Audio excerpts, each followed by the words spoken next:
Magandang umaga, ngayon pa'y araw ng Lunes, August 12, 2024 at update po muli tayo sa lagay ng panahon.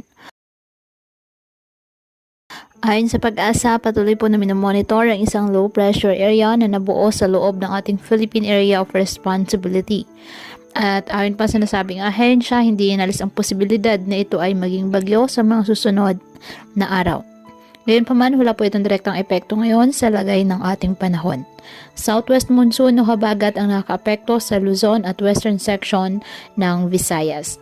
Kaya naman, asahan ngayon ng maulap na halangitan na may kalat-kalat na pag-ulan at thunderstorms dyan sa Ilocos Region, Benguet, Zambales at Bataan. Asahan din ang bahagyang maulap hanggang sa maulap na halangitan with isolated rain showers or thunderstorms sa Metro Manila, nalalabing bahagi ng Luzon, Western Visayas at Negros Island region na dulot pa rin ng habagat. Apektado naman ng mga localized thunderstorms ang nalalabing bahagi ng ating bansa.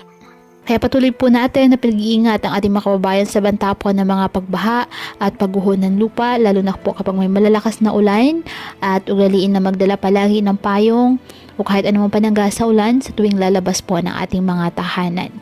At yan po muna ang update sa lagay ng panahon ngayong araw. Muli patuloy po tayo na mag-ingat at palaging tandaan, God loves you. Stay safe and God bless.